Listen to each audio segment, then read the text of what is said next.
You ever think about quitting? It's the combat of life hammering the snot out of you. Well, stand by, dig in deep, and get ready to get fired up with us. Welcome to the Team Never Quit Podcast, the #1 podcast that inspires you to fight on.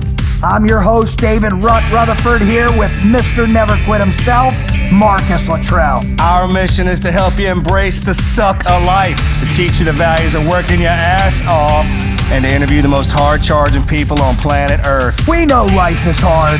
It's time for you to suck it up, Buttercup, and let us teach you to persevere in every environment imaginable by sharing real-world lessons learned by those who never quit. That's right. It's time, Marcus, for us to help them defeat the negative insurgency in their lives. You fire me up. Are you ready? I'm ready. Let's roll. Let's roll.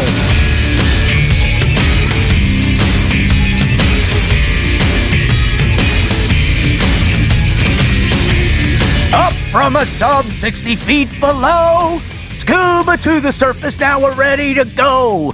K-bar grease gun by my side, these are the tools the commie dies by. Left, lefty, righty, left. That's a good pull, man. Was that y'all's favorite class? That was one of them. That and when Jack. Oh well, no. I mean, I think our favorite one, especially down by the zone, or by the rocks. Down by the rock. Yeah. In front of the Dell is when Mr. D come out and he'd go P-I-N-K-Y. Pinky is kinky and so am I. And then it'd go into those crazy ones. And that's when we actually got, brother. We had the Hotel Dell call down to the command and was like, hey, would you guys mind not singing those dirty songs in front of the guests, dude? Like the one with napalm sticks to kids. Yeah, my God. Yeah. Little do you know when you're doing all that, you're like, oh, wow, there's other people in the world. Human beings may find this offensive. There should be a disclaimer on the side of the ambu as it goes by. Keep within away of earshot, children of earshot. Beware of false motivation. Remember that one? God, where'd that come from? Boy? Oh, man. That's false motivation right there. Go get wet and sandy. It was real motivation. I was really motivated. Seemed false to me. Go get wet and sandy. You're Luttrell, Rutherford. Yeah. You're lying right now. I know you're not having fun. I know it. Yeah, I know you're not. Yes, we are. I swear. This is awesome. Hoo-yah! I wouldn't want to be anywhere else. Hoo-yah! Instructor Ashelman, hoo-yah! Dude, I love it, man. Well, listen, welcome to the Team Never Quit Podcast with yours truly, Instructor Rut, and Mr. Never Quit himself, Marcus Luttrell. We're so stoked to be here with you, and today's show is super awesome, and I'm very fired up, as usual, as you always know I am, and as Marcus is too, because we got one of our own brothers coming on today.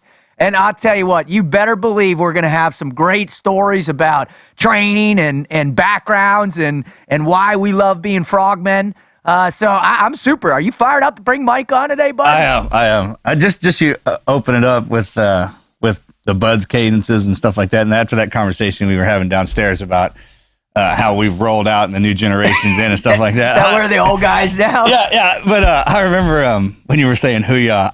Ensign Burns back then, it was Ensign Burns, Commander Captain Burns now. Oh, yeah.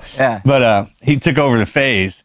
And you know how ingrained in our head hoo-yah is? We answer, it's kind of like throwing everything on the first step. And I'll never forget, he came in one day and asked the class leader, somebody's like, hey, what's the weather doing this afternoon? Is it going to be good? He's like, hoo-yah. And he goes, what does that mean, hoo-yah? Would you please tell me? If I walk outside and say, how's my car look? Is it hoo-yah? I mean, am I just supposed to know and just went into this whole diatribe about that. And every time he would ask the guy a question, we would reply, hoo-yah. Stop saying that! I love it, man. That's your go-to answer, right? No matter what it is, if you just, because he would be like, that sounds like an F-U hoo-yah. And you're like, yeah, there's a little bit of that in there. There is hoo-yah. Hoo-yah. Yep. Well, brother, when you show up and that's all you got, right? You don't have any other way to inflect a type of FU. Just because to show you that you're not there to even speak. That's your only verbiage is hoo-yah. This is the extent which you're going to be able to talk while you're here. You're not here to learn anything other than just getting beat down and tough. So your reply is hoo-yah. That's all I want to hear out of you. It. Or negative hoo-yah. Hoo-yah. Well, welcome to the show if you're listening. We're super fired up, not only for the fact that we got Mike Ritland, one of the world's greatest dog trainers and handlers, team guys, and all-around amazing dude. Guy knows more about animals and dogs and human psychology almost than anybody I've ever met. It's remarkable. He's coming on the show. He's a good buddy of Marcus and I's. And then we also, we got some other funny stuff to talk about and some other cool stuff. We want to first, but before we get into this, is say thank you. We've been chosen as Apple iTunes, one of the top podcasts of 2016, and we could not have done this without you. So Marcus and I are super fired up. Thank you so much. Thank you for your devoted listening and the way spreading the word and trying to help us help as many millions of people around the world discover the never quit mindset in themselves. If you want to know more about why we do this, what it is we do this, all the people that we do it with, please visit our website at tnqpodcast.com. Go check that out. You'll see all the other shows, or if even better, go to iTunes, subscribe on iTunes podcast to our podcast. You can have us on demand. So when you're getting your surf tortured and you want to let out a hoo-yah, you can have us in your brains teaching you how to do it. All right. Tell your friends, subscribe, and if you could, write a review on there. That helps us out tremendously. All right. That's a big opening to a show. I'd just like to give a shout out to the Rut Hut in New Jersey. Hey, look at that. The Rut Hut. I didn't even notice that. Came in the mail. Are you kidding me? Yeah, you got one too. I just didn't give it to you. Holy cow, the Rut Hut. Right? And that's in Jersey? Where in Jersey is that? Look at that. Better than ever. Hey, Clifton, New Jersey, the Rut Hut. Hey, I wanted to give a shout out to y'all too. Rut's Hut. Man, they got beer and hot dogs on there. I love it, man. It's all patriotic. We got to go get it. We got to go. We'll stop by next time we're up there. Absolutely. We're going to stop by when we're in Jersey. Hey, thanks, y'all, for sending those to us. We appreciate it. I was rooting around in the mail this morning. And found it. Well, I've never seen anybody that gets more random stuff than you, bro. I love it. All right, so before we get into the interview with Mike Ritland, what we're going to do is we're going to start off with one of Wizard's favorites. It's a what you gonna do, but this time we're changing it up a little bit. Instead of me reading one to Marcus and hearing Marcus's ideas, he's gonna flip it around and he's gonna read it to me. So I'm how long the Wizard sits up and thinks of this stuff. It's remarkable, isn't it? I mean, because you can tell he, as time progresses, he gets to know each. The questions go deeper and deeper into our world. In our psyche. Yeah, in our psyche. All right, go ahead, shoot. All right, here we go. From the Wizard. You bolt awake one night, confronted by a brilliant light and a thunderous voice. It calls your name. Rut. No, it's formal. It says David. David. You and your family have been chosen among all men. This day by sunset, all but 10,000 human beings across the face of the earth will perish. Oh, my. And all of your modern technologies and knowledge is destroyed. Heed my words and tell no one, lest you and your family shall suffer a horrible fate. Shielding your eyes from the overwhelming brilliance and power, you stammer, but why? The voice replies, because I said so. Damn. And vanishes. Your mind races on what to do next. Since you're a team guy, you're already prepared. With all basic survival skills and equipment such as food, water, shelter, energy, supplies, weapons, and zombie apocalypse-proof vehicles. That's good. Zombie apocalypse. I love those vehicles. Vehicles. Before sunset, you can select 5 additional items in which to rebuild the human society. 21st century Moses. What are you going to do? Damn, dude. That's heavy, bro. That's pretty heavy, right? That's a lot to think about on the podcast, bro. So I hope you've been studying the Bible, know your Bible, and know Moses. Take some hints, brother. All right. So first and foremost, what I'm going to do is I'm going to get my Bible, right? I'm going to get a Bible. I need that item. That is the cornerstone of how. All right, reference material. Yeah. Reference material, right? A Bible. And can I, what do you think? Can I have more than one reference material? Why are you asking me, Moses?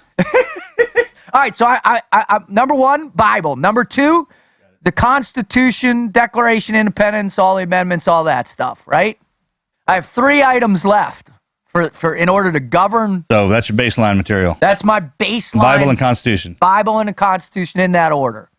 Now, the other thing is we've got all the vehicles, we've got all the. We're team guide up. We're good. So now, and it's only 10,000 people. Did it say I had to choose 10,000? No, that's all you got. That's That's all I got in there. So, all right. So the next thing I need to do is the best way to organize 10,000 people off the bat would be it'd have to be militarily, right? You would think so. Just to get them in the food, the water, the clothes. So now in picking, shaved, showered, picking the location. So that's my next thing is we're going to pick a location. So where we're going to go is we are going to go. Absolutely. Why Mexico? It's beautiful. I was just there. Yeah. Yeah, that's why I'm getting Big fan of Mexico, dude. I'm getting I'm a Texas boy, man. I grew up running over there. It didn't till here recently when it got bad. You know, we all of us who grew up out here in the South and in the West Texas, man, we go to Mexico growing up. And I'm just thinking about the most fertile grounds in the world to grow stuff. Period. That's what I want. That's where I'm thinking about. All right. So we got. All right. Have you been to New Zealand? How about now? Here's what I need now. A long way though. Yeah, it is. It's really. But we could all fit on. We could get there. We have the planes. Do we? We have all the team guy stuff. You said team guy stuff, which means we have access to everything. So we've got boats. Everything. All right. So I would logistically transport all 10,000 people to. I don't know. Can you grow stuff on New Zealand? What? I never been there, dude. Yeah, you can grow. I imagine you can grow something there. I think I read that somewhere in a book. Let's assume we can grow. So I'm going to. No, you can. It's beautiful. It's. We're going to transport all 10,000 people to New Zealand, right? Then the first thing we're going to do once the transpose happened, the mass movement, the mass exodus, we got to think about this. So what about food, livestock as well, right? So best place to grow livestock. A lot of they have it all. They got the ocean. So I mean the sea and land. So from the sheep, elk, cattle, goats, stag, chickens. Yeah. Then you go up to the glaciers. They have the tar, the chamois. They have a glacier there. Yep. So I'm going to say that. And then, all right, so we get everybody there. First things we do is we hold elections. All right, and we nominate, the same way we do a president, all the way down, hold elections, boom. And then you stand down? Yeah, and then I back away, right?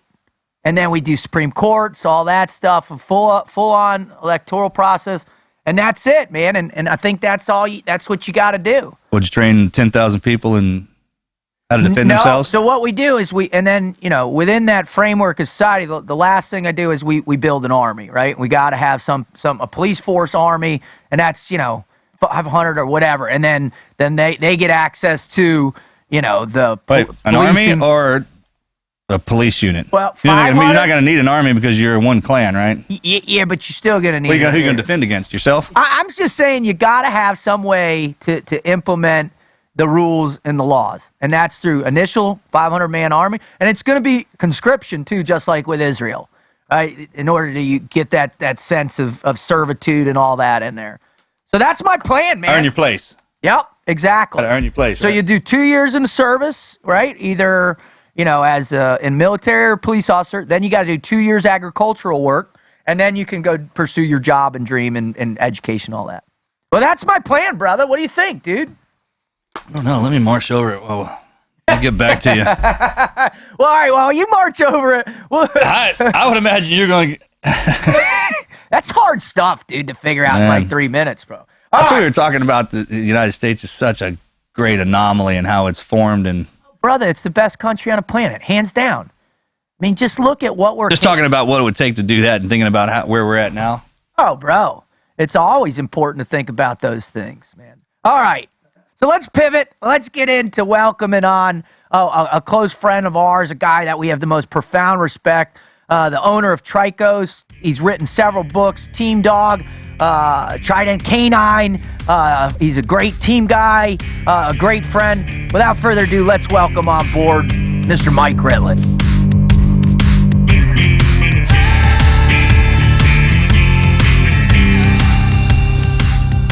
Every single time that it happens, that all of a sudden that we get one of our own, one from the Brotherhood, somebody, and in particular somebody that I know and care about, man, it gets me fired up, Marcus. Now, I don't know if you believe it, but it's true. I'm exploding at the seams right now. I love this dude. I've known him for 20 years, and having him on the show right now, I don't even know how to describe it, brother. This is when the show usually takes a detour down some rabbit hole. We can't get it back.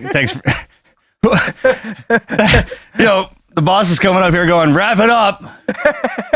When we're 5 hours into it. Telling some obscure story that doesn't have anything to do with anything. That's my favorite. So, Well, let's get him on because I just want to hear him talk. I want everybody listen to him. Ladies and gentlemen, boys and girls, children of all ages, and all different types of animals. I'd like to introduce and welcome our close friend, Mr. Mike Ritland, to the show. Mike, you there? I'm here. I'll tell you, I'm tired just hearing you introduce me. Jesus Christ. It's a pleasure. Well, you know the deal, bud. 20 years and I still haven't slowed down. I still get super fired up over nothing, but you're something, so I'm even more fired up. No, I appreciate you guys having me. It's an honor being on here. Cool. All right. So the way we do this, Mike, is obviously, we need to warm up, just like, on the range or warming up with the dogs, or we got to warm up a little bit. So we're gonna subject you to what we call the Mad Minute. Now, it's not a Mad Minute like we all used to know downrange, although those are absolutely one of the funnest things you can do in the world. This is the Mad Minute to loosen up your gray matter, to get to stretch out your cognitive capabilities, and also to have a lot of fun. So, are you ready? Fire away. You got it. All right, Marcus, send one downrange. Favorite superhero? Deadpool. That's why I love you, Mike. You're that twisted, dude. Right? Man, that's going up on the... We got to have our superhero We wall. do the list of what everybody says, man. That's a good one. Oh, that's no so one's thrown that out yet. No, not even close, but I knew he would. All right. Beatles, Rolling Stones, or Led Zeppelin? Oh, Led Zeppelin all day long. Movie character you like to play out in real life? Deadpool. Christ. Again. Dude, he's on point right now, dude. I love it. Hardcore. All right. I want to go watch Deadpool. We're going to watch it tonight. That'll be our Christmas movie for tonight. All right. If you had to fight one, Rambo, #1, Sylvester Stallone, or Commando, Arnold Schwarzenegger, who are you going to fight? If I had to fight one of them? Yep. Or fight with one of them. Which one? I'm gonna have to go Commando, just because I'm hoping that because he's 3 times my size, he's a little slower. Yeah, he was pretty quick in that. Small guys think that. Oh, you got to go with. Did you say you small guys? You put us both in it. Have you seen Mike lately? He's a monster. All right. I appreciate it. All right, stop there. That's how it happens, right? We start right there. All right. Old Yeller or the red fern grows? I got to go with where the red fern grows. Me too, man. I was the same way. My dad was an Old Yeller guy, man. Don't get me wrong. I watched it, but the red fern grows tore me up. Yeah. Tore me up. Have you seen those, Rut? Probably not, have you? No. You hadn't seen Old Yeller? I know. I've seen Old Yeller, of course, but not where the red fern grows. Well, you didn't read the book? You didn't read the book in school? I don't remember, man. They don't read books in Boca Raton? We read a lot of books, a lot more books than they do in Texas. I'm telling you. Really? Well, what about the red fern grows? I'm going to say maybe not. Yeah, maybe not. Thank you. He's a senior man on this show. He is the senior man on this show. Oh, dude, that's awesome. All right, next question. If you could be president for a day, what would you do?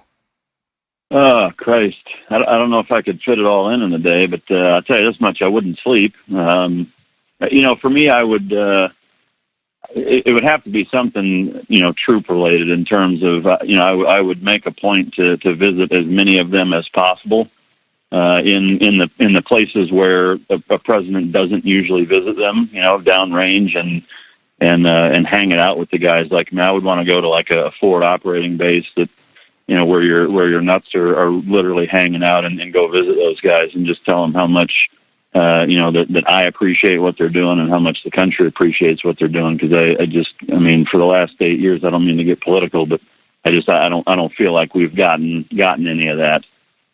We as a collective, and I think that, with all the other issues that this country faces, which are lengthy, I still don't think that you can really beat an aspect of genuinely and truly thanking the troops, not just with a phone call, but actually backing your words up with your actions by going where these places are, that these guys are hanging it out day in, day out. I think I'd spend the day doing that, saying thank you.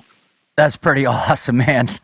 That's an awesome answer, dude. I was not expecting that. Mike, that was epic, brother. Thank you for that. You imagine sitting out there during the holidays, especially now, and the boss walks out into one of the fobs where we're at. Can you imagine that? Kitted up. I mean, oh yeah. I did not expect that answer. I don't even think that's even. I would have never even thought of that. No. Old George W., he did that a few times out there. There's a great story of, I think it's the guys over at Dam Neck coming off and like literally they got pulled off an op because they had to get back. They're like, hey, you guys got to get back to base. And they're like, well, we're not quite done. They're like, well, wrap it up, get back here. I guess they got back to the hangar and they're like, yo, what's up? We weren't quite. And they're sitting there and all of a sudden old George W. comes out. They're all kitted up, still got blood on them and all that. And he goes up to each one, salutes them, and shakes every one of their hands and says thank you. Yep. I mean, that's epic, right? That was a great answer, Mike. All right. Go ahead, Marcus. I mean, all my questions seem lame now. Don't they? All right. Sing any song as good as the person who sings it. Halftime Super Bowl, what song would you sing? I'd have to go with, really anything that Chris Cornell sings. Yeah. To pick a specific song, I think would be tough, but really anything off the first Audio Slave album that he did. Awesome. With the Rage Band, I think just something about that dude's voice, fucking just. I'd give anything to be able to sing like that guy. Did you just see that Temple of Dog just had like the 20-year anniversary for that song with him and Eddie Vedder, man? Yeah. No, yeah, Hunger Strike with the two of them. Man, it's epic. It's a classic high school jams, man. I love it. All right. Yeah. Last question is, what is your greatest failure? Greatest failure? Let's see. I guess probably the one that's hurt the most, I guess, is actually, it's professionally related, I guess, dog wise. Now this was years ago when I first got started. There was a young dog that I bred, and probably had the most potential I'd seen in a long time, or maybe even since then. He was about 14 months old.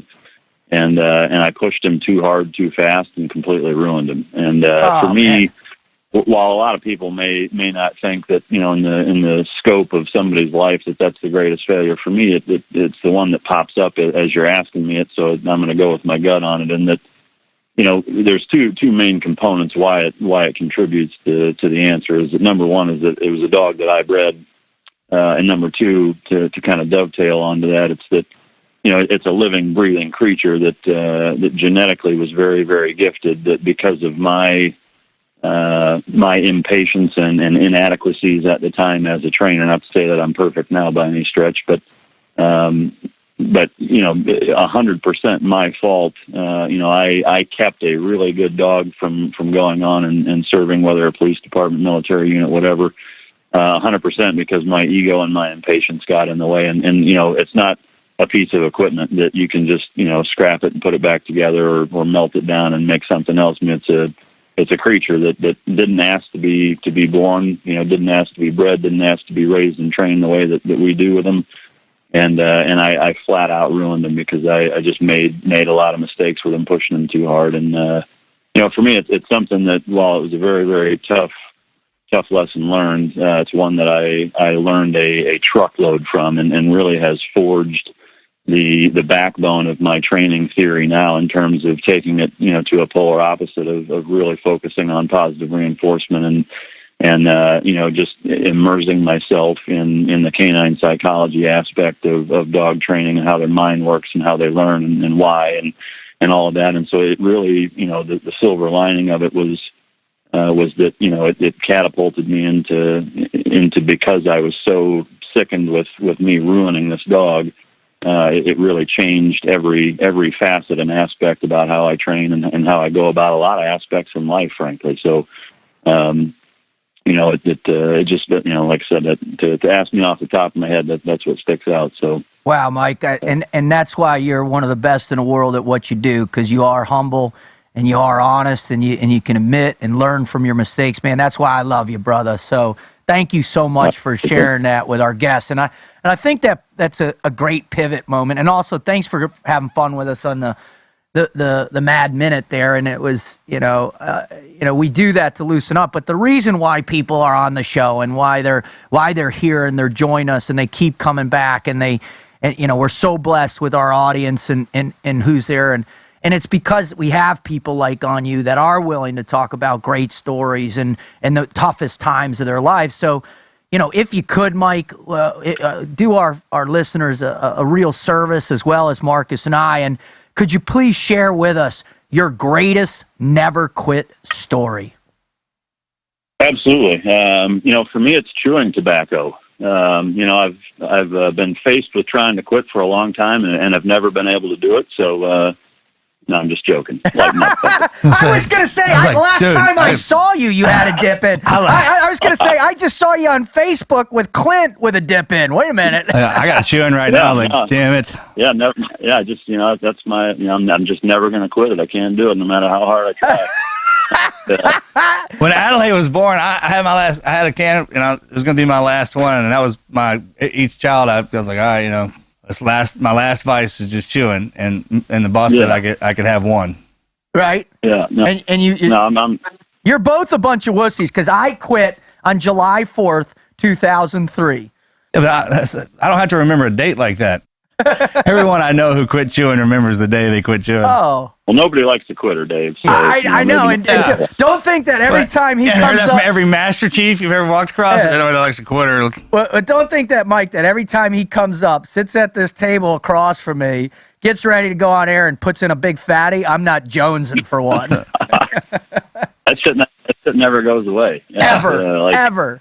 Yeah, no, but so there's two in particular that that come to mind. One was prior to joining the Navy, and then one was after. And for me, I bring the first one up. Looking back on it now, it's one of those things where you think about things that you did or didn't do, or you think about things that bothered you, and you're like, Jesus, what? Why did that bother me? Who gives a shit? And that's kind of how I look at it now. But at the time, it was a huge deal. It was, it was a big moment in my life that again really kind of forged a lot of things. And right. The gist of it is, and I wrote about it briefly in my first book, kind of outlining the backstory on it. But the gist of it was the high school that I went to was pretty racially charged. And this was back in the early '90s when the Rodney King scenario was pretty fresh in everybody's mind, and there was a lot of tension, et cetera, kind of nationwide, similarly to how there has been since then a few times, even right now, arguably. But for me, it was. And where were you?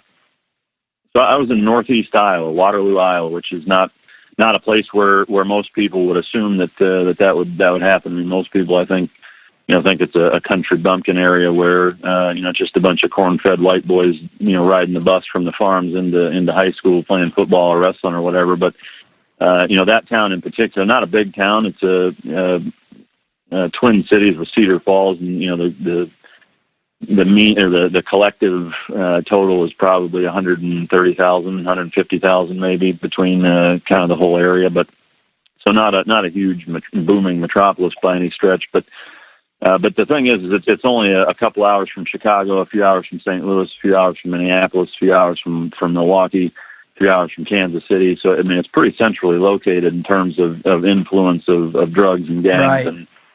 And some nefarious shit like that. So, in any event, I was a freshman in high school. I was 5'4", 105 pounds, just a beast of a child. And it was a Friday, and I was on the swim team. And so this was an initiation thing where you had to wear slacks and a button-up shirt and a tie, and then you had to wear your Speedo swimsuit over top of your pants, and then wear good times.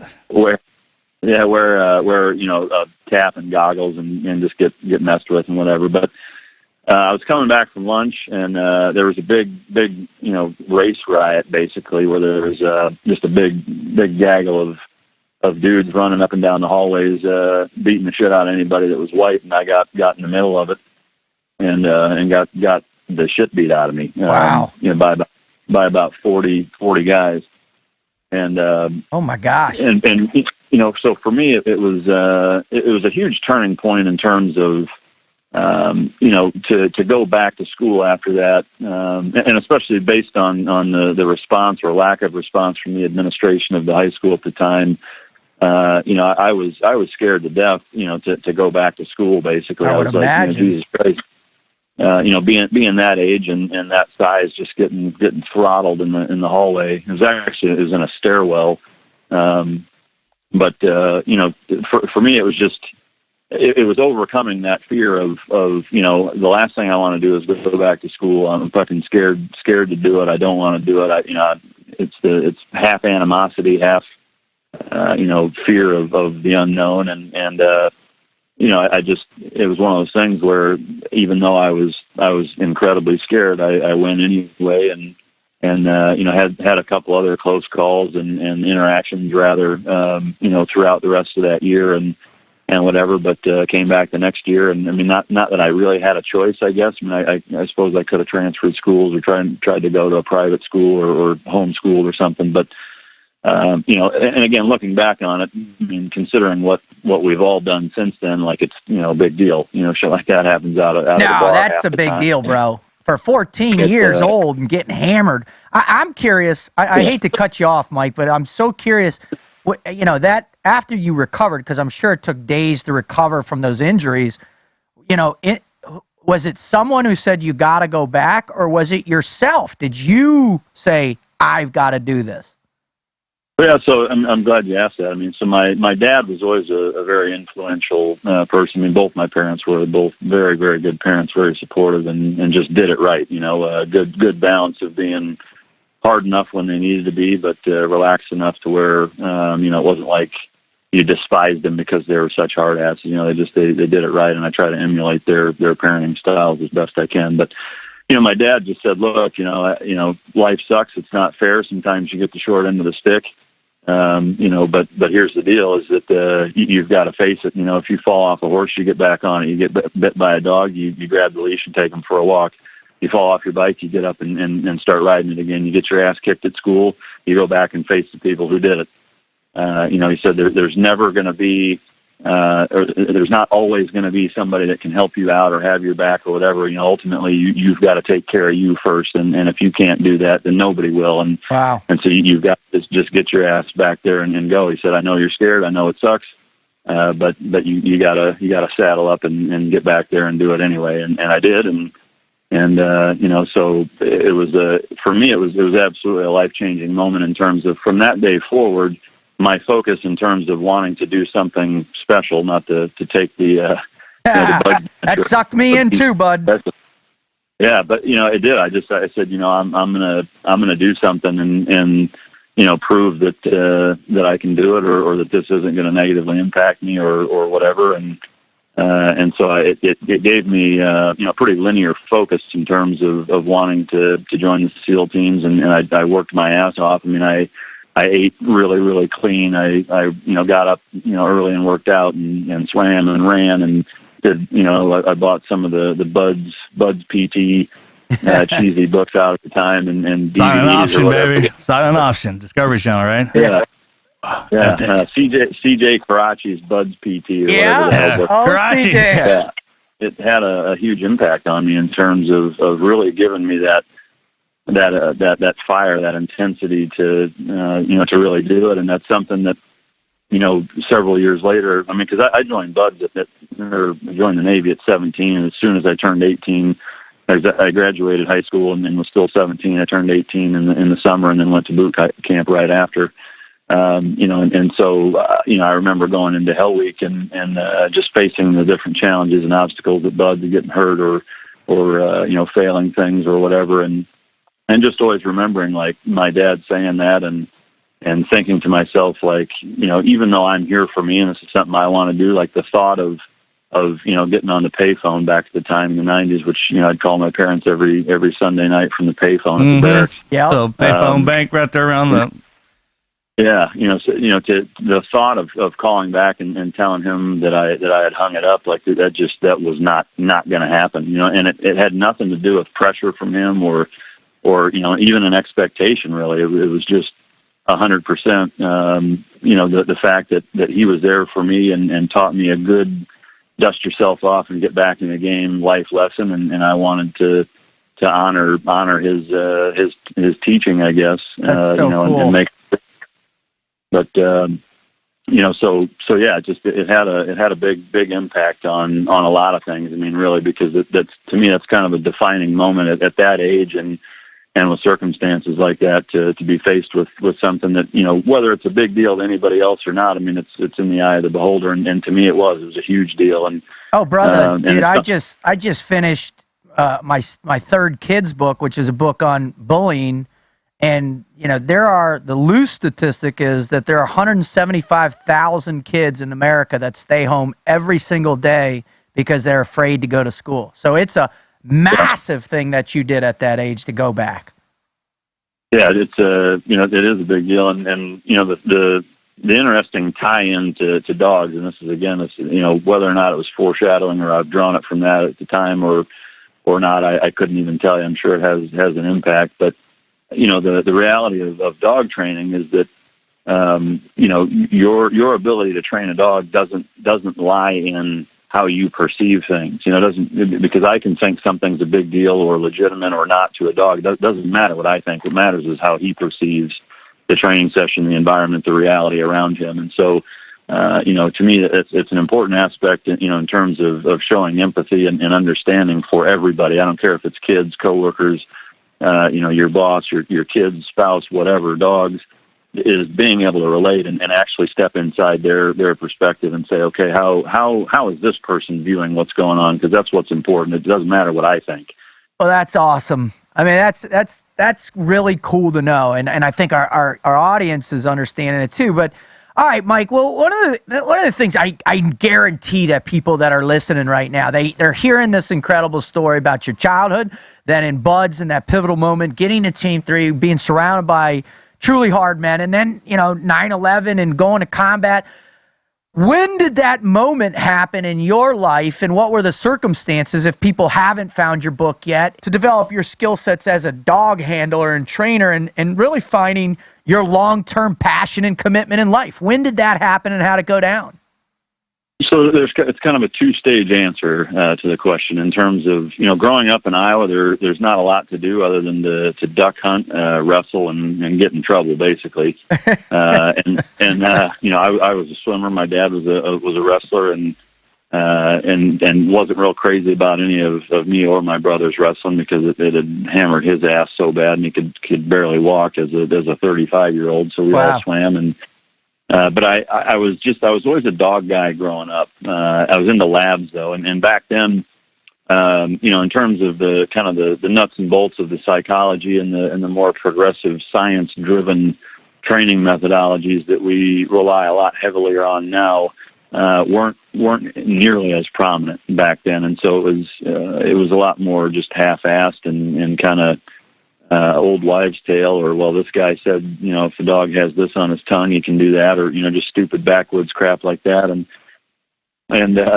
So, for me, it was an appreciation that I had, for two things. One was the loyalty of the dogs, cool. Their interaction with people. One of the jokes that I usually open most of my, speeches with is, how do you find out if your wife or your dog loves you more?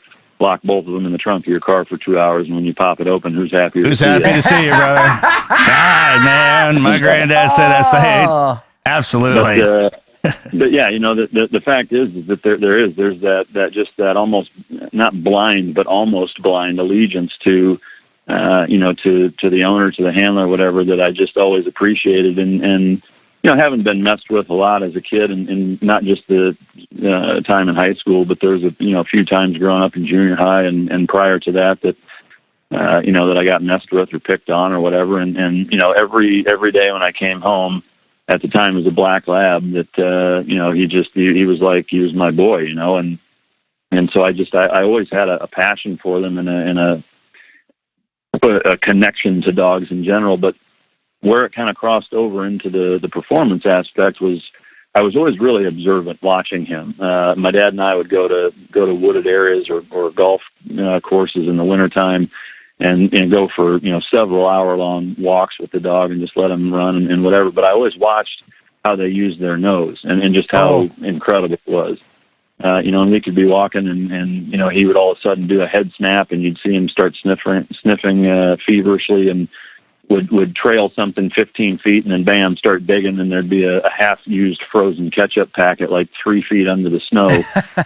This dog digs up and starts trying to eat, and I'm just like, Jesus Christ, how do they do that? I was always fascinated by their olfactory capabilities and how, they would just dive into icy water to go retrieve a duck or, just barrel through a thicket patch or through a barbed wire fence or whatever, and they just didn't give a shit. And so then, when I first got into the SEAL teams, I got into hog dogs a little bit. Same thing. Just I just had an enormous appreciation for the grit and the heart and the courage of these dogs that would go just nose first into a hole and drag something out, or would go grab a hog that's 5-6 times its size with big tusks that would gore them or whatever, and they just didn't give a shit. I mean, they were fearless, and then they would take an absolute ass whooping and just keep coming back. And that's where I really learned a lot of the animal husbandry aspects, the genetic component and breeding theory and animal husbandry in terms of veterinary science and antibiotic therapy and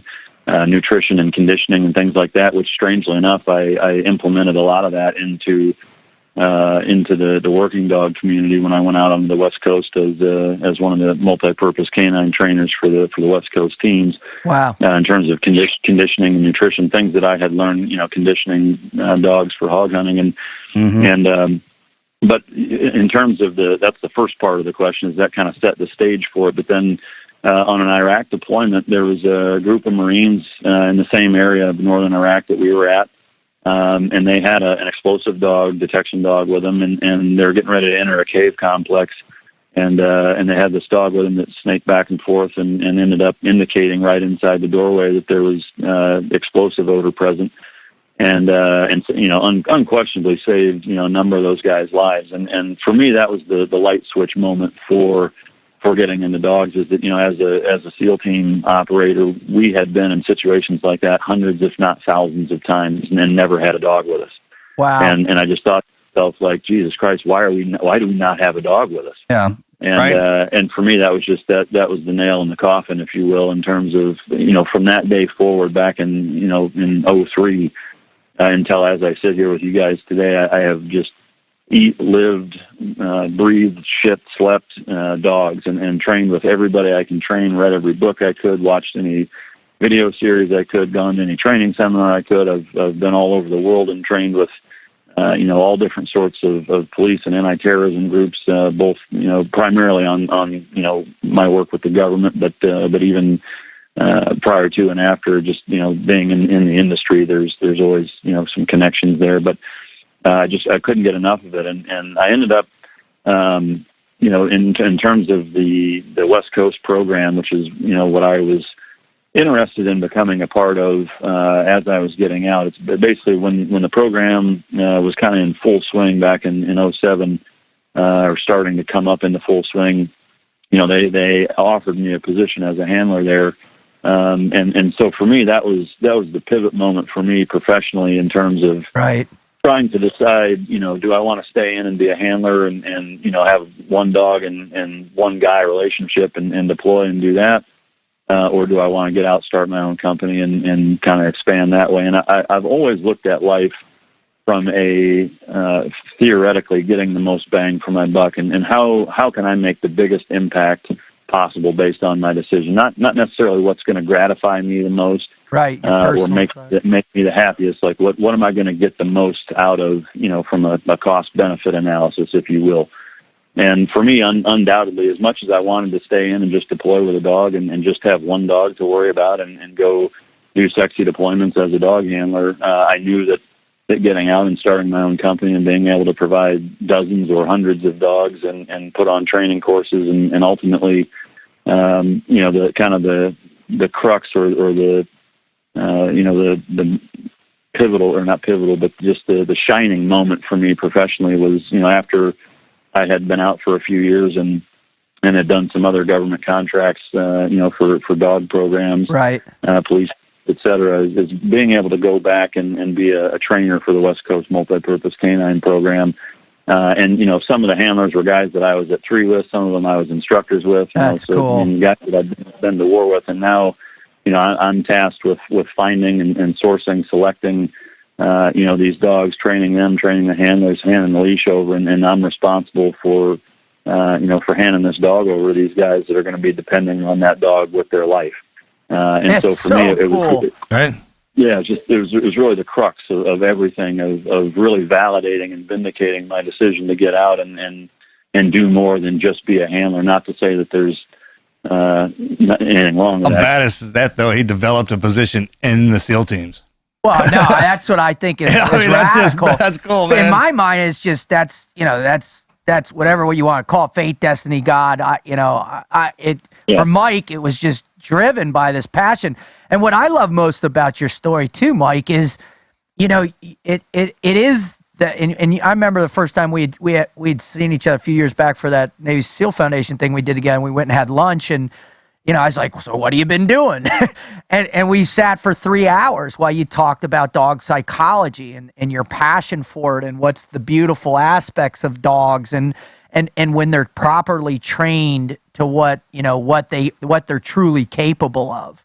And I was blown away by that, just your passion for it. But what was also amazing is just, when you start talking about the different types of conditioning and what you can actually get a dog to do. So could you talk a little bit about, why are the dogs that you work with, why are they able to do what they can do? Sure. So the gist of it is that, if you think about the parallel between dogs and humans, it's almost uncanny. I mean, most of the questions that people ask me, you could just ask yourself, well, how would it work, on the human component? And there's pretty much your answer almost entirely. Obviously, there's a few exceptions in terms of verbal communication, and that's unquestionably the starkest of contrasts when it comes to dogs and people, which I'll get into in a minute. But when people want to know, what do you look for in a dog, for a SEAL team? Well, the same thing I look for in a person, basically is that they've got to have supreme everything. They've got to have, just an exorbitant amount of confidence. They've got to walk around everywhere like they own the place. If you push them, they push back harder.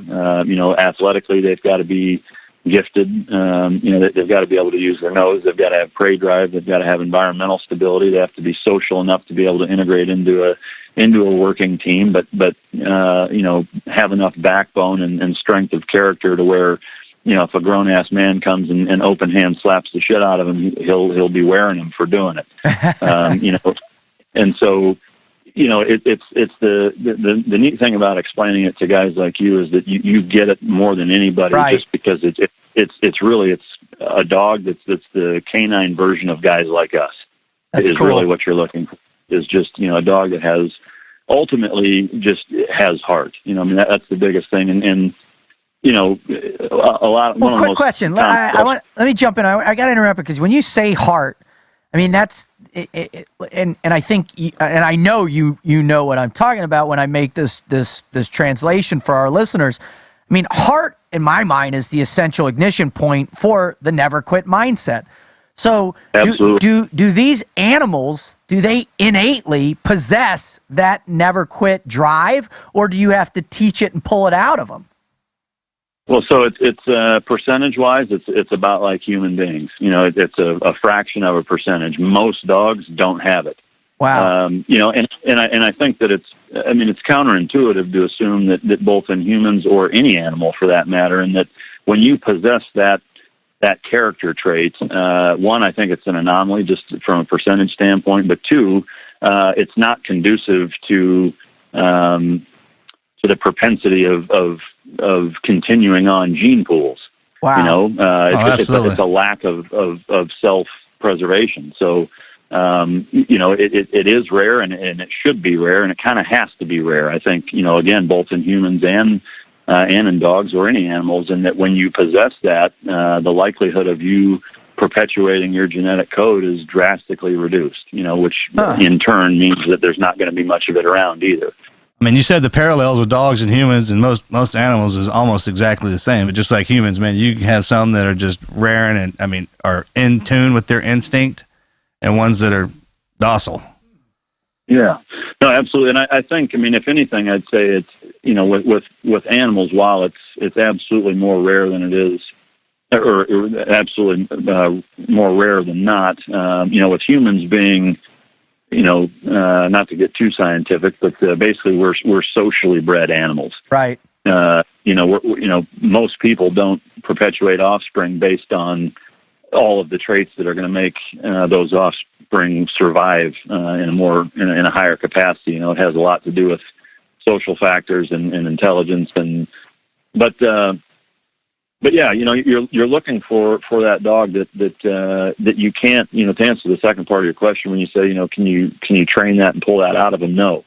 No different than you can't train somebody to graduate buds. You know, it's a selection test, and they either have it or they don't. Wow. I wish that there was a way to train a dog. It's one of the most common things. Hey, can I send my golden retriever to you and you teach him how to be a protection dog? No, not any more than I could take, you know, a beta male, you know, 28-year-old guy that's sitting at Chili's, and if I walk up to him and slap the shit out of him for no reason and he won't fight me, you can put him with the best boxers, MMA coaches, professional soldiers in the world and spend 5 years training him. He still does not have what it takes to be a warrior, and he never will. You know, and so with dogs, it's absolutely no different. And unfortunately, the only way you find that out is by testing them, and you got to be pretty hard on them. You know, you put them in some pretty precarious situations that you know, that are not easy. They're very stressful. They don't injure the dog, but it puts them through a lot. But it has to. You know, if my expectation or our expectation of the dog is to be able to send him into you know, a foreign environment that he's never been into by himself, and combat a human being that's 4, 5, 6 times his size, that's physically capable, that is not scared of him and is intent on hurting him. The reality of it is you've got to have a bad son of a bitch to deal with somebody like that. You wow. know? And the only way you find that out is by putting them through a very, very similar situation and checking their oil essentially and seeing if they have what it takes. And if they do, then yes, from that point on, if I know deep down that dog has the grit and the heart and the confidence that he needs genetically, yes, I can teach him how to fight more effectively and be more efficient and be even more lethal in terms of neutralizing that threat. But if it's not there, no different than I could spend 5 years with Tiger Woods. I'm not going to be a scratch golfer. I just suck at it. You know, no different than that. Like if he doesn't have that bare, you know, basic set of genetic tools that again, they're either present or they're not. If they are, I can teach it. If they're not, I'm wasting my time, and he's never going to be what he needs to be. But well, that's awesome. I mean, that's really cool to know, and I think our audience is understanding it too. But there's always a component, though, that, you know, I think you have to understand within the human condition. You are going to be, regardless whether you're alpha or beta or whatever you're going to do, you're always going to be called on to face adversity, to overcome an obstacle that you can.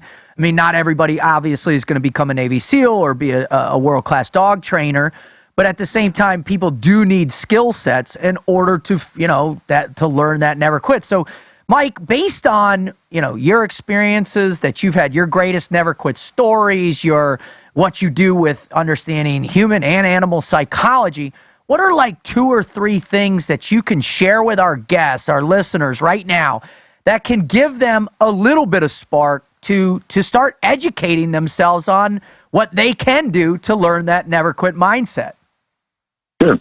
So that's a great question, and it's one that you know, that thankfully applies every day with what I do with dogs. And the gist of it is, it's a calculated exposure to stressful environments where you're basically overlapping stress and stress relief. In the dogs, it's using prey drive and defensive drive and overlapping those two things to build or increase the threshold in which they can take pressure.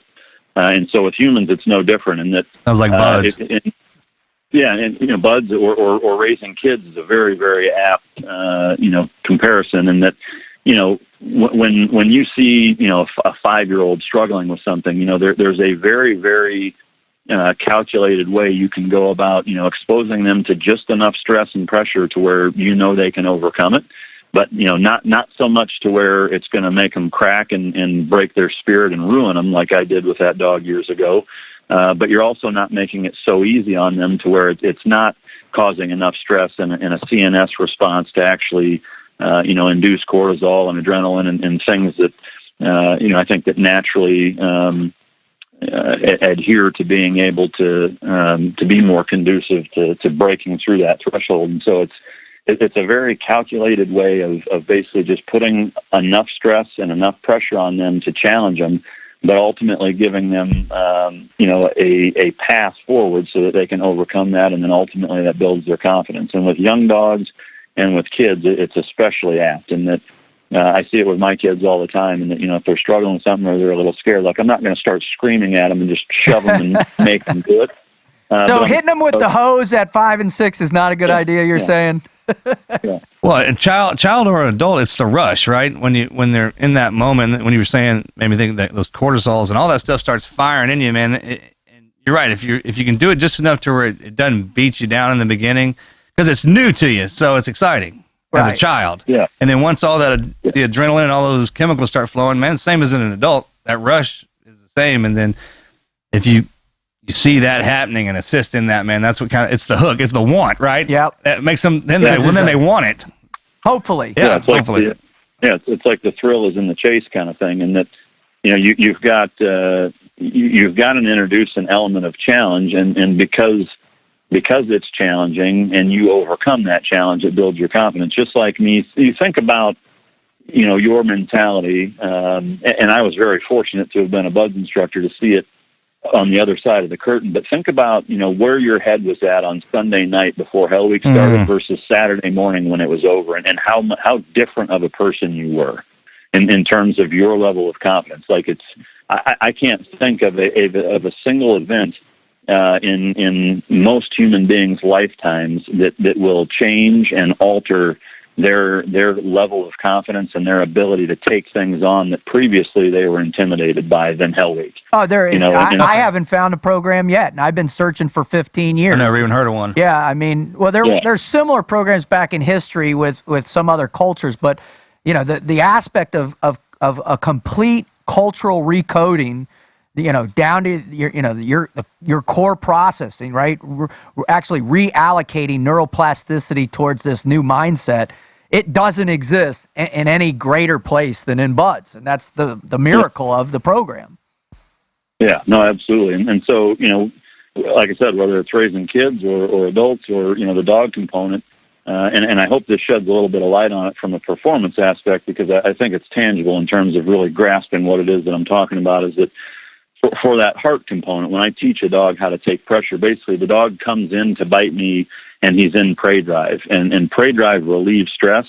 And when he's in defensive drive, it builds it. And so prey drive is him chasing, everything's non-threatening. Think of a gazelle running away from a lion, essentially. That's the prey drive aspect when the dog comes in to bite. The defensive is, being stalked by the gazelle, being stalked by the cheetah, by the lion, and that feeling that he gets of, oh shit, here's the predator, I'm the prey, I'm in a fight for my life, or somebody pops out behind a car at 2 a.m. in a dark alley, like that feeling that you have of you're a little bit nervous and you're fighting with a lot more adrenaline and realness and attitude than you would if you're just sparring with one of your buddies. And so the way we do it is again, it's very calculated. The dog comes in, he's in prey, he's nice and calm, he's relaxed. I start to dig into him. I put pressure on him. I'm watching his eyes, his pupils. If they start to dilate and blow out, if his hair comes up, his tail goes down, his ears flatten back, depending on what his mouth is doing. Is it typewritering? Is it going deeper? Is he getting shallow? Is he starting to lighten up? All these little nuanced body language, all these nuanced little body language components that I'm paying attention to based on what I'm doing or not doing also is going to dictate, okay, now I start to put pressure on him. And it could be grabbing his face, it could be flanking his skin, picking him up by his tail, smothering him, laying on top of him, rolling over on him, things that are going to make him uncomfortable, picking him up and stuffing him into a trash can or pushing him against the wall. And building it. And once I'm paying very, very close attention to what that dog's body language is doing, and when I see that level of defensive stress start to rise to where he's right on the edge of where it's too much, at that point, and this is the critical component, I think, to translate it to everybody, is that at that point you cannot back off, but you cannot put any more on either. You essentially go neutral and you wait. And the instant that dog gives me the slightest bit of forward movement, whether it's countering in deeper, wrapping a paw around my back, taking a step forward, making fierce eye contact, whatever it is, at that point I delve enormously back into prey drive and basically let him just completely dominate me like I'm the gazelle now back in the lion's mouth. I scream, I squirm, I fall down, and I relieve all of that pressure, and I build his confidence, and I teach him that when he brings forward aggression to me, he wins and dominates me. And so over time, I'm constantly putting more and more pressure. I'm building that threshold in which that dog can take more and more and more abuse. Now, just like with people and dogs, you're always going to be limited by the dog's genetic potential. And so that, that's your pegging point. You can't go any further than that. But at a minimum, both in dogs and in human beings, I think we should all strive to peg out our genetic potential speedometer, if you will, and get to the best of our ability. And that's how we do it. That's how we do it in dogs. That's how I do it with my kids. Is that you're just very, very in a very calculated manner. You're adding elements of stress, but giving the subject, in this case the human being, a clear path forward and an ability to overcome that and ultimately gain confidence in doing so. Brother. Dude, I love hearing you talk, before? Dude. I love listening to you talk about this shit, Mike. It fires me up, dude. Well, I appreciate that. It's something like I said, I've just lived it for, for 12, 13, 15 years. It's just it's something that I love. I don't like most people, so, I deal with dogs. A lot of great dog trainers say that, I don't like people. So yeah. I got for a best piece of advice to give somebody, right, when they get a dog and they're starting to train them on the obedience side of it. I think a lot of people like to hear that. I know Absolutely. I would. I got a piece of advice from one of my buddies of mine. He's like, always imagine that, the dog speaks a different language or doesn't understand the language that you're speaking in the beginning. So when you're trying to start training them and they don't do what you say, you get frustrated at them and scold them, but the patience is the biggest thing. And I bet you got plenty of that. Yeah, well, so I guess I'm going to throw in two shameless plugs just because it's apt. But, on MikeRitland.com, I actually started just a couple months ago, basically exactly what you're talking about. It's for people that, they want to do it themselves. They're not quite sure how to go about it. It's a monthly training subscription, basically. And there's videos every month, and it starts off just in the very basic, like this is how you interact with your dog, which is what I'm going to get into here in a minute. But so that MikeRitland.com, you can subscribe to that, or you can just buy Team Dog. They're both good. The videos are probably a little better for the instruction to be able to watch it, and you can interact with me on the forums. But there's a couple of things. The gist of it ultimately is three main components. Number one is consistency. Just like in any other aspect of your life, you've got to be consistent with your dog because you can't explain anything to them. Your two ways to communicate are through, rapid or multiple repetitions of reinforcement, and also communicating with body language. If you think about how verbal we are as human beings, we can sit in a bar scenario, for example, and you can watch two guys meet or standing there watching them interact, and you can tell, again, without hearing a word that they're saying from 50 feet away, if it's a friendly conversation or if they're getting ready to fight, right? It's as plain as day. And so if you think about it from this component, is that as verbal as we are as human beings, as easy as it is for us to visualize that and be able to receive that information or decipher that body language, even as verbal as we are, now imagine a dog who does not speak really at all. 99.8% of all of their communication is all nonverbal, all through body language. And so you've got to be cognizant of how you carry yourself, because your dog doesn't understand that you're his owner or trainer, or that you're the one running the show. You have to show him that. Wow. One of the best analogies I can give to people, to the shortest way to answer your question, is that if you think about, let's say you work in corporate America, and your boss or whoever tasked you with saying, hey, you're going to go in front of the top 12 executives of the company, and you're going to give the presentation that your career depends on. If it goes well, you're getting a promotion. You're going to be one of us. If it goes poorly, your shit can beat it. So now I want you to think about, how would you walk into that boardroom to give that presentation? Think about the eye contact. Think about how you'd carry yourself, how you would talk, just the exudation, if you will, of every part of your essence of what you want them to get from you, vibe-wise. Now ask yourself, if you went into that boardroom and you interacted with those 12 people the same way that you interact with your dog, how would that presentation go? And if the answer is, Christ, I'd get laughed out of there, that's the problem why your dog doesn't look at you like you're the man, because you're not showing him that you are. Your dog is always going to look at you the way you present yourself to him. And if that's as an emotionally unstable, fervent child, then he's gonna view you and respect you that way. And so you've got to always carry yourself. It's not about being dominant or violent or being this, a word that gets thrown around a lot is being alpha. It's not so much about, turning it into that. It's very simply about carrying yourself a certain way and bringing that to the table so that the dog understands who it is that you are in the relationship. And so that's really the backbone of it is you've got to communicate to them with body language first and foremost, so they understand. And then when they do the right things, it gets reinforced. It gets marked and reinforced. And I use a marker, a clicker, so that when the dog does something right, it gets marked with a click, and then he gets rewarded for it. And that's how you talk to them, so that they understand what it is that you're trying to accomplish. Because when they're confused, they don't know what your expectations are. And again, it's from the first part of our conversation, is that when you're training a dog, just like when you're raising kids or training shooters or whatever, you've got to be able to look at it from their perspective. And if your dog doesn't understand what's expected of him, you cannot expect him to know it and then punish him for not doing it. And that's the biggest problem I see that people do, is that they know they want the dog to sit. The dog doesn't understand what sit means. And so they're sitting here trying to punish the dog for not understanding. No different than, you wouldn't put an algebra book down in front of a 5-year-old and start smacking him for not knowing what the answer is.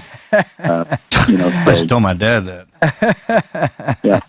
Well, I love that, Mike. It's amazing the amount of knowledge that you have, and it's just been such a pleasure listening to you. And it was funny, as you were sitting here, Rigby, Marcus's service dog, came in and started getting a little loving on him, and it was so appropriate. It was almost like it was meant to be, man. So how can people, as we wrap up now, where can they go to find you, follow you, learn more about you? Where can they buy your books? All that stuff, Mike. Sure. So like I said, MikeRitland.com is the training website. Tricos.com is the dog website in terms of purchasing dogs or lining up me to come do training seminars or things of that nature. Facebook, it's just Mike Ritland on Facebook. I think it's M Ritland on Instagram and Twitter.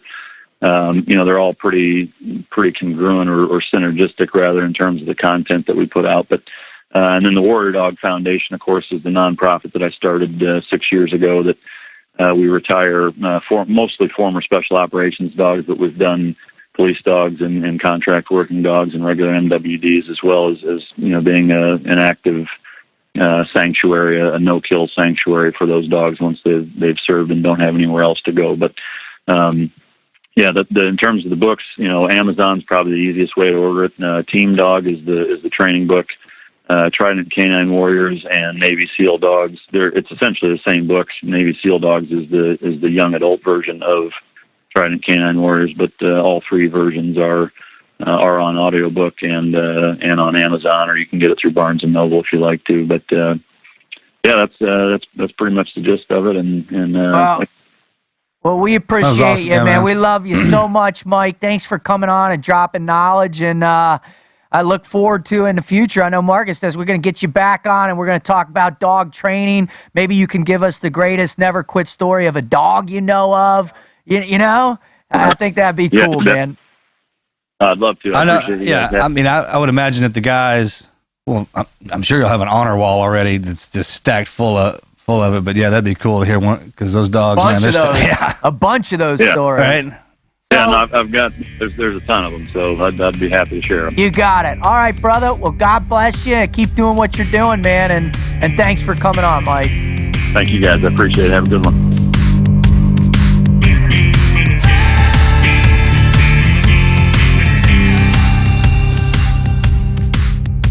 Dude, I've never.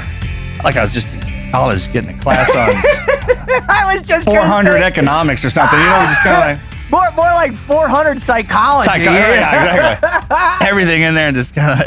What did I say? Economics? Yeah. Sorry. It's all right. I got you. I knew what you meant, dude. I tell you, man, that first time I ran into him since I'd seen him and train, out on the West Coast.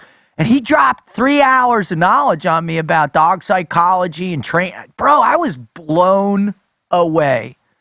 And it's, Mike is, what's interesting about Mike is he's that monotone guy. That's his tone. It's always his tone. Your house is on fire.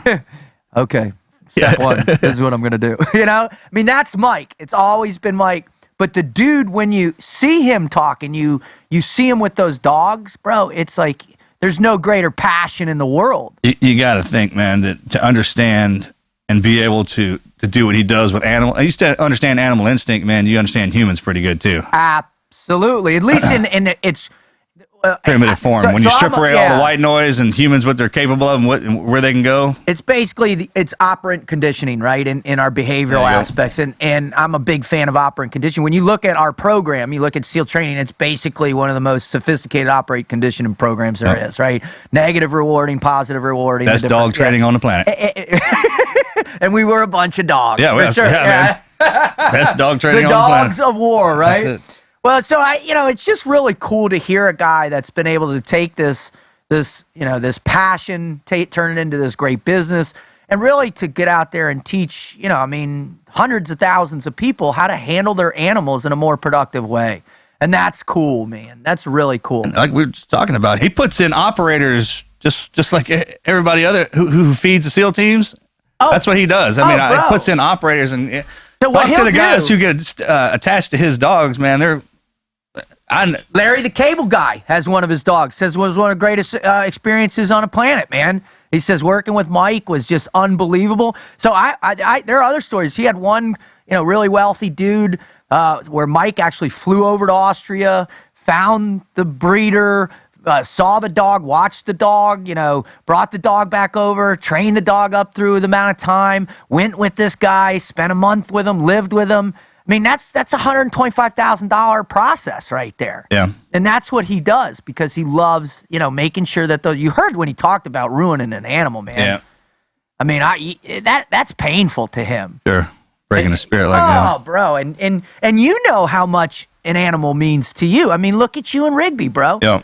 I mean, I remember. Pretty unbelievable when you get attached to a dog like that. Because growing up, we had labs growing up and dogs and growing up on the ranch and whatnot. But and most people who have pets, you see them in the morning, then you leave and see them in the afternoon. Get the weekends with them, take them for a walk and everything. But when you have a dog that's a partner, so you have 2 lifetimes with him. Yeah. Basically, man, when you get to know them and they're just integrated into you.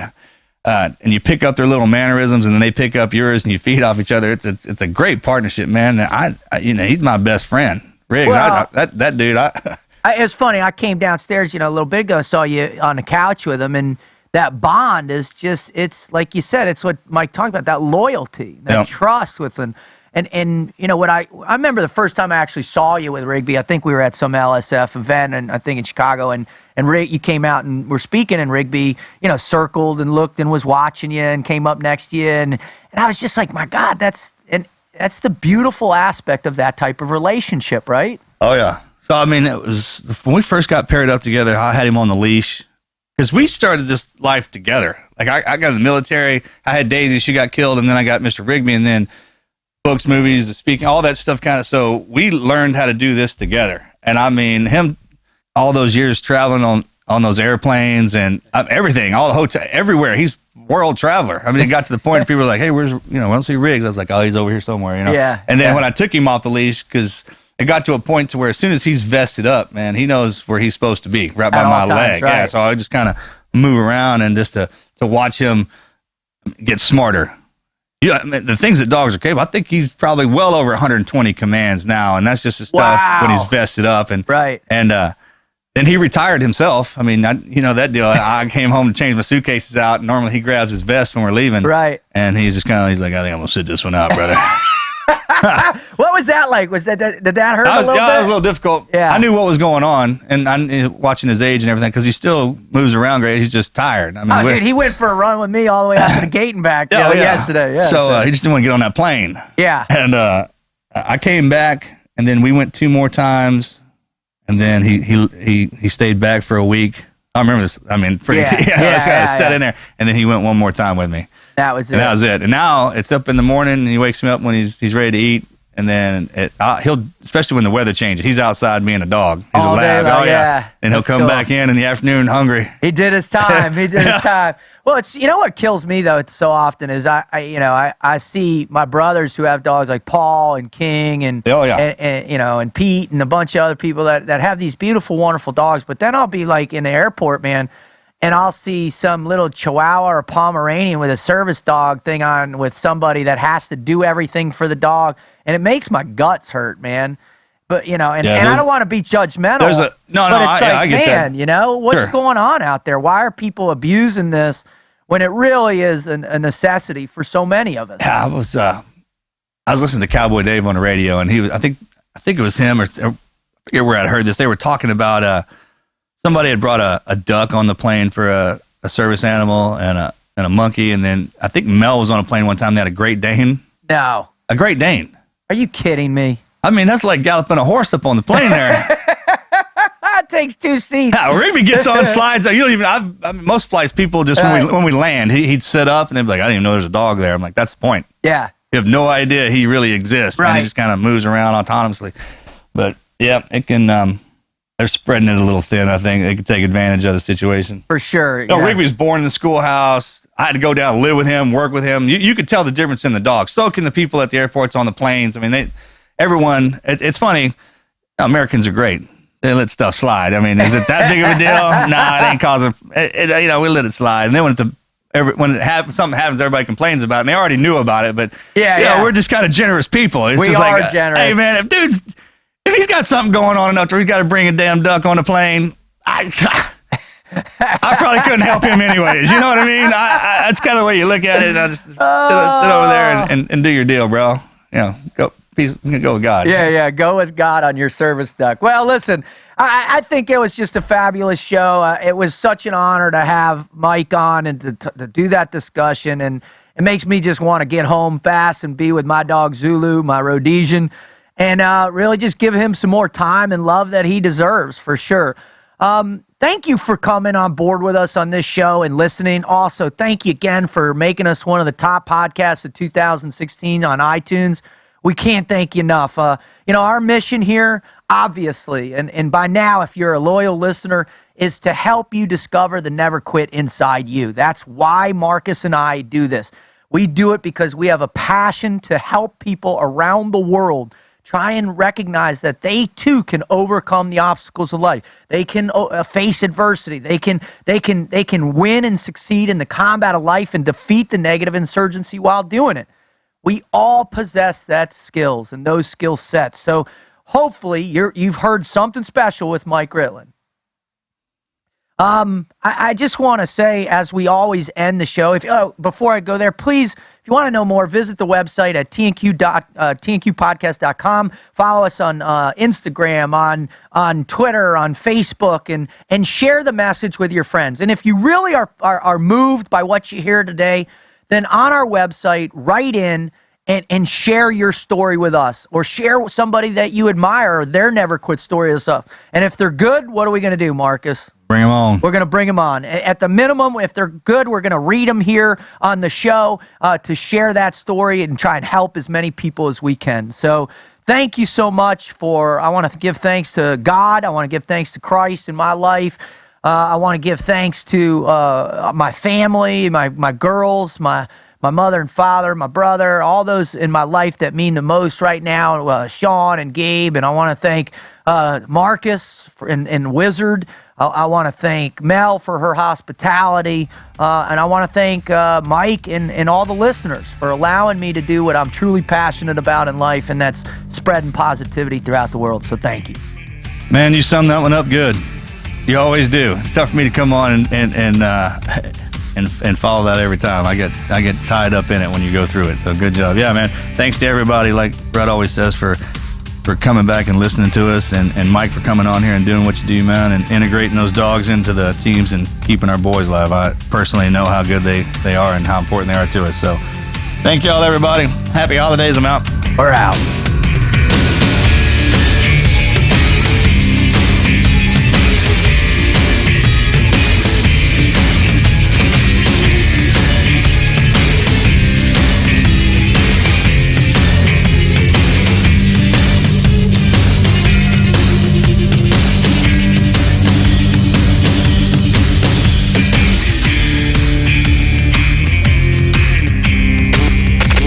Never quit. Team Never Quit Radio.